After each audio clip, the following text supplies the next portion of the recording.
18ನೇ ಶತಮಾನದ ಮಧ್ಯಭಾಗದಲ್ಲಿ ಯುರೋಪಿನ ರಾಜಕೀಯ ಸಂಘರ್ಷಗಳು ಭಾರತದ ನೆಲಕ್ಕೂ ವ್ಯಾಪಿಸಿದವು. ಬ್ರಿಟಿಷರು ಮತ್ತು ಫ್ರೆಂಚರು ಯುರೋಪಿನಲ್ಲಿ ಪರಸ್ಪರ ಹೋರಾಡುತ್ತಲೇ ಭಾರತದ ಕರ್ನಾಟಿಕ್ ಅಥವಾ ಕಾರ್ನಾಟಿಕ್ ಪ್ರದೇಶವನ್ನೊಂದು ಯುದ್ಧಭೂಮಿಯನ್ನಾಗಿ ಮಾಡಿಕೊಂಡರು. ಇದರ ಸಂಕ್ಷಿಪ್ತ ವಿವರಣೆ ಇಲ್ಲಿದೆ. ಮದ್ರಾಸ್ ವಶ. ಯುದ್ಧದ ಸಂದರ್ಭದಲ್ಲಿ ಫ್ರೆಂಚರು ಬ್ರಿಟಿಷರ ವಶದಲ್ಲಿದ್ದ ಮದ್ರಾಸನ್ನು ವಶಪಡಿಸಿಕೊಂಡರು. ಇದು ಸ್ಥಳೀಯ ಭಾರತೀಯ ಅರಸರಲ್ಲಿ ಆತಂಕವನ್ನುಂಟು ಮಾಡಿತು. ನವಾಬನ ಸೋಲು.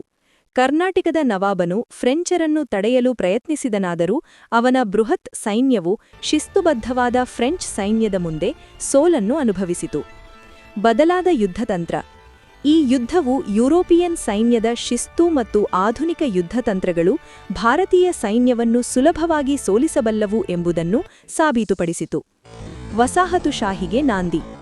ಮೊದಲ ಕರ್ನಾಟಕ ಯುದ್ಧವು ಅಂತಿಮವಾಗಿ ಒಪ್ಪಂದದೊಂದಿಗೆ ಕೊನೆಗೊಂಡರೂ ಇದು ಭಾರತದಲ್ಲಿ ಬ್ರಿಟಿಷ್ ಮತ್ತು ಫ್ರೆಂಚರ ವಸಾಹತುಶಾಹಿ ಆಳ್ವಿಕೆಯ ಸ್ಥಾಪನೆಗೆ ಬಾಗಿಲು ತೆರೆಯಿತು. ನಾನು ಈ ಇತಿಹಾಸದ ಕುರಿತು ಹೆಚ್ಚಿನ ಮಾಹಿತಿ ಅಥವಾ ಎರಡನೇ